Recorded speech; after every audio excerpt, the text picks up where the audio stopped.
কিছুক্ষণ আমি তার কাছ থেকে কিছু পদক্ষেপের জন্য অপেক্ষা করতে থাকলাম, কিন্তু মনে হলো সে গভীর ঘুমে আছে। তারপর আরও সাহস পেলাম। নিজের উপর একটি চাদর নিয়েছিল। চাদরের নিচে সে গভীর ঘুমে মগ্ন ছিল। আমি 5 মিনিটের জন্য এভাবে চাদরের উপর আমার হাত ঘোরাতে থাকলাম, কিন্তু সে কোনো রেসপন্স করবে না। ঘরটা খুব অন্ধকার। বাইরে থেকে প্রবল বৃষ্টির শব্দ ভেসে আসছে। এবার আমি আরও সাহস পেলাম আর একটু এগিয়ে গেলাম। এখন ওর আর আমার দূরত্ব অনেক কমে গেছে, কিন্তু আমি যখন ওর চাদরের মধ্যে হাত রাখলাম তখন সে আমার হাতটা ধরে ফেলে, এবং তারপর এমন একটি জায়গায় রাখো যে আমি নিজেকে আর আটকাতে পারলাম না। তাহলে আসল ঘটনাটি বলি। ম্যাট্রিকুলেশন পরীক্ষা দেওয়ার পর আমি ফিরছিলাম, এবং এই মুহূর্তে আমি বিশ্রাম এবং ভ্রমণ ছাড়া অন্য কিছু নিয়ে ভাবতে চাই না। কিন্তু আমাকে ফ্রি দেখে আমার পরিবারের সদস্যরা আমার দ্বারা সব কাজ করিয়ে নেওয়ার কথা মনে করতেন। কখনো সবজি, আবার কখনো দুধ শেষ। কিন্তু আমার পরিকল্পনা মতো কিছু ঘটছিল না। আমি এই অবসর সময়ে কিছু করতে চেয়েছিলাম, এবং এই সমস্ত সময় কাটানো খুব কঠিন মনে হচ্ছে। বন্ধুদের নিয়ে কিছু হুল্লোড়ি অনুষ্ঠান করব ভেবেছিলাম, কিন্তু সবার কিছু না কিছু সমস্যা থাকায় বাধ্য হয়ে তাও হতে পারে। একদিন মা আমাকে মাসির কাছে যেতে বললেন, আমি কিছু জিনিস পাঠাতে চাই। আর যাই হোক, তোর মাসি তোকে অনেকবার আসতে বলেছে, কিন্তু তুই কিছুতেই যাচ্ছিস না।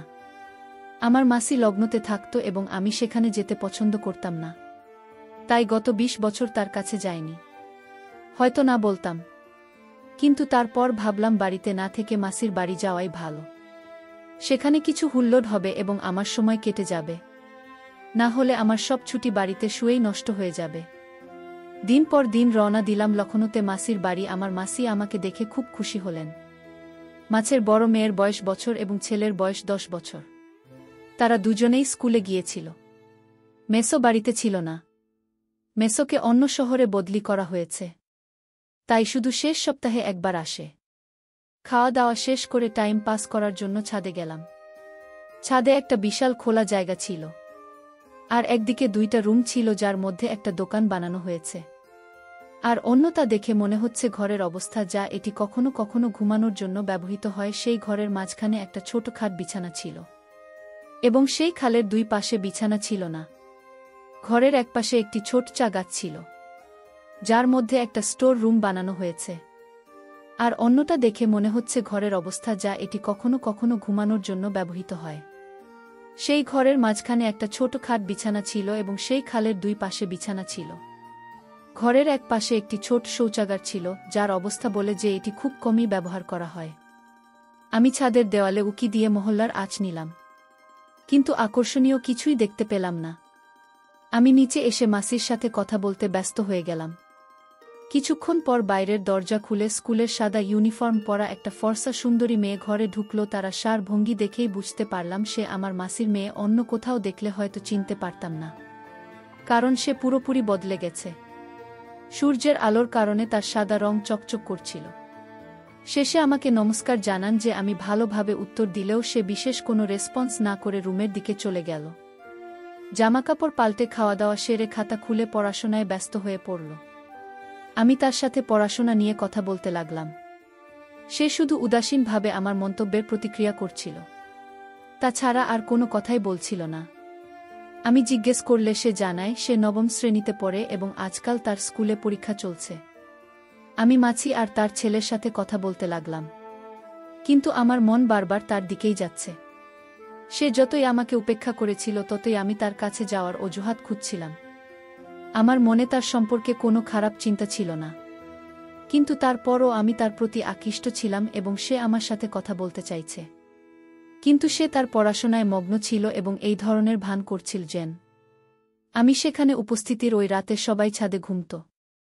মাছি ও আমাকে একপাশে খাটের উপর বিছানা বিছিয়ে দিলেন। সে মাসির কাছে খাটের উপর ঘুমাচ্ছিল। সবাই ঘুমিয়েছিল, কিন্তু আমি তাকে নিয়ে ভাবছিলাম।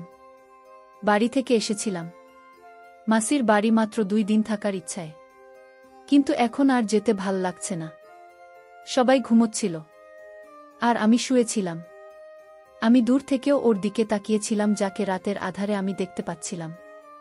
তবু ওর দিকে তাকিয়ে একটা অদ্ভুত স্বস্তি পাচ্ছিলাম। রাতে কখন ঘুমিয়ে পড়েছিলাম জানি না। সকালে যখন আমার মাসি আমাকে জানাল, আমি প্রথমে তাকে খুঁজতে লাগলাম, কিন্তু ততক্ষণে এসে সম্ভবত স্কুলে চলে গেছে। সারাদিন তার ফেরার অপেক্ষায় রইলাম, কিন্তু সে ফিরে এসে একই উদাসীনতা দেখা আর নিজের গতকালের রুটিন চালিয়ে গেল। তারপর আমি আমার মাসির ছেলের, যার নাম সানু, তার সাথে বাজারে গেলাম এবং সেখান থেকে আমি তাকে কিছু জিনিস কিনে দিই এবং সেখান থেকেও তার জন্য একটি চকোলেট কিনেছিলাম। বাড়িতে আসার পর আমি তাকে চকলেট দিলাম, কিন্তু সেটা বলে প্রত্যাখ্যান করল যে আমি চকলেট পছন্দ করি না এবং আবার পড়ালেখায় ব্যস্ত হয়ে পড়ল। সে আমার সাথে অপরিচিতের মতো আচরণ করছিল। শানু আমাকে বাইরে ঘুরতে যেতে বলত, কিন্তু আমি তার থেকে দূরে সরে যেতে চাই না, শুধু সবসময় তার দিকে তাকিয়ে থাকতেই মন চাইত। এই রাতে আমরা সবাই ছাদে ঘুমাচ্ছিলাম। হঠাৎ বৃষ্টি শুরু হলো।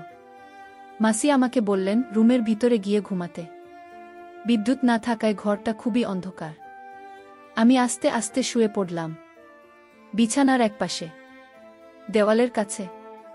আমি শুয়ে পড়তে ঘুমিয়ে পড়লাম। কিছুক্ষণ পর বজ্রপাতের শব্দে আমার ঘুম ভেঙে গেল এবং বুঝতে পারলাম আমার সঙ্গে অন্য কেউ শুয়ে আছে। তখনও লাইট আসেনি এবং ঘরটা ভীষণ অন্ধকার। আমার মনে হল শানু নিশ্চয় সে আমার খাটে শুয়ে আছে। এমন সময় বিদ্যুৎ চমকালো যে ঘরে একটু আলো দিল, আর দেখলাম শানু নয়, তার বোন আমার খাটে শুয়ে আছে। আমার তো শ্বাস বন্ধ হয়ে গেল। আমি তাকে দেখে কিছুটা ভয় পেয়ে গেলাম। আমি ওর দিকে মুখ করে শুয়েছিলাম, যেন আমি কোনো নড়াচড়া করলে আমি মারা যাব। অনেকক্ষণ এই অবস্থায় পড়ে রইলাম। কিছুক্ষণ পর যখন আমি কিছুটা স্বাভাবিক হয়ে উঠলাম, কিন্তু আমি ভয় পাচ্ছিলাম যদি তার চোখ খুলে যায় তবে কিছু সমস্যা হতে পারে। আমি অনুমান করেছিলাম যে রুমে অন্ধকারের কারণে সেখানে শুয়েছিল।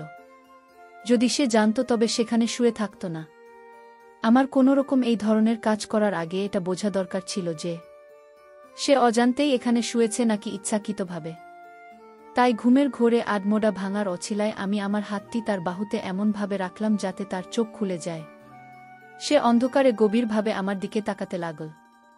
কে তার সাথে ঘুমাচ্ছে অনুমান করার চেষ্টা করল। আমি এমনভাবে ঘটনাটি করছিলাম যে আমি গভীর ঘুমেছিলাম এবং আমার চারপাশের জগৎ সম্পর্কে আমার কোনো ধারণাই নেই। আমার হালকা নাক ডাকার আওয়াজে সে বুঝতে পারে শানুর বদলে সে আমার খাটে ঘুমাচ্ছে। তখন সে তাড়াতাড়ি চাদরটা তুলে বিছানায় অন্য পাশে গিয়ে শুয়ে পড়ল। আমি একটা গভীর শ্বাস নিয়ে নিজেকে অভিশাপ দিতে লাগলাম যে ওকে জাগানোর কোনো দরকারই ছিল না।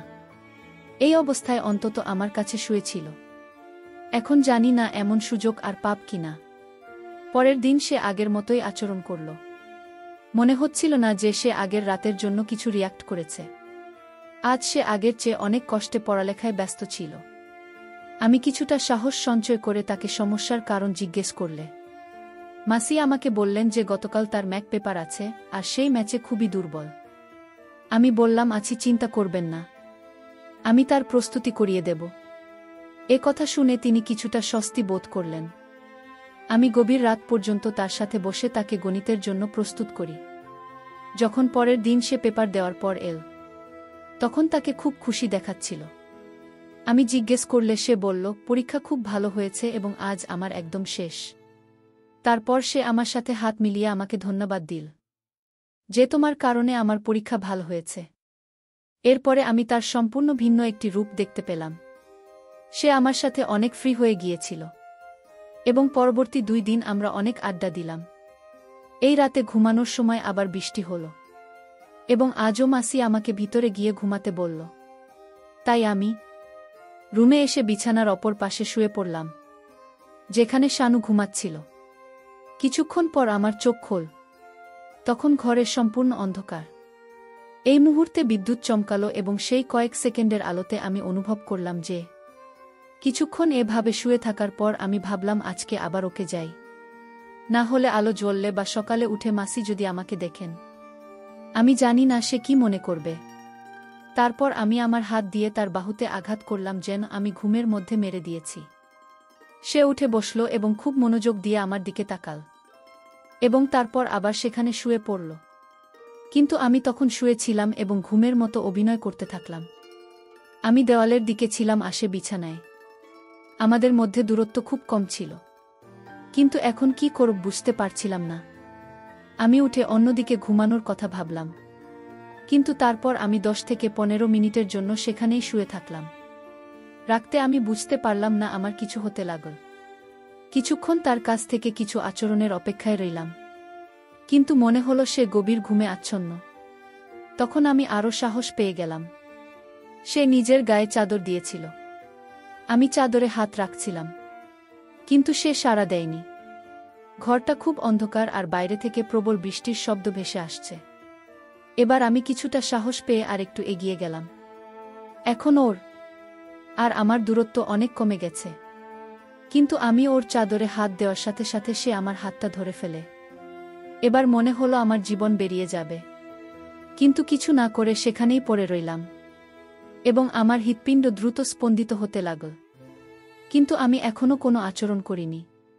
তারপর সে আমার কাছাকাছি এসে আমার কানে মৃদুস্বরে ফিসফিস করে বলতে লাগল, আমি পাশে স্টোর রুমে যাচ্ছি, কিছুক্ষণ পর ওখানে এসো। এই বলে মেয়েটা পিছন ফিরে বসে চারপাশের খোঁজ নিতে লাগল।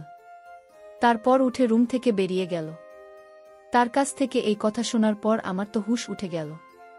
আর আমি ভাবতে লাগলাম যে মেয়েটি আমার সাথে কথা বলে না, সে রাতের এই সময়ে তার সাথে একা দেখা করতে বলেছে। আচ্ছা, আলো তখনও জ্বলেনি আর মাসি নাক ডেকে ঘুমাচ্ছিলেন। তারপর উঠে রুম থেকে বেরিয়ে এলাম, কিন্তু অন্ধকারের কারণে কিছুই দেখতে পেলাম না। আমি হাতে হাতে স্টোর রুমের দিকে হাঁটা শুরু করলাম। আমি যখন স্টোর রুমে গেলাম, সে দরজায় দাঁড়িয়ে আমার জন্য অধীর আগ্রহে অপেক্ষা করছিল। তারপর সে আমাকে ভিতরে বিছানার দিকে নিয়ে গেল, কিন্তু দুর্ভাগ্যবশত আমি তার সাথে 5 মিনিটের বেশি থাকতে পারিনি এবং আমি গোপনে এসে শানুর খাটে শুয়ে পড়লাম এবং সেও তার জায়গায় এসে শুয়ে পড়ল। এসব আগামী 20 দিন ধরে চলে। কিন্তু যখন আমি আমার বাড়ির উদ্দেশ্যে রওনা হতে লাগলাম, তখন তার চোখে জল ছিল। আমি তার কাছে এসে বললাম, ভেবো না আমি তোমার সাথে টাইম পাস করেছি। আমি তোমার প্রেমে পড়ে গেছি, আর বাড়িতে পৌঁছে মাকে তোমার বাড়িতে সম্বন্ধ নিয়ে পাঠাবো। এই কথা শুনে সে লজ্জায় চোখ নিচু করে নিল। আমি ওর চোখের জল মুছে দিলাম এবং আমার বাড়িতে পৌঁছে আমার বাবা মাকে ওদের বাড়ি পাঠিয়ে দিলাম। সম্বন্ধের জন্য আমার বাবা মায়েরও কোনো আপত্তি ছিল না। তারপর আমার মাসি ও রাজি হয়ে গেলেন আর এভাবে আমাদের বিয়ে হয়ে গেল। গল্পটি সমাপ্ত হল। বন্ধুরা, গল্পটি আপনাদের কেমন লাগল অবশ্যই কমেন্টের মাধ্যমে জানাবেন। আমি আপনাদের সকলের কমেন্টের উত্তর দেওয়ার চেষ্টা করব।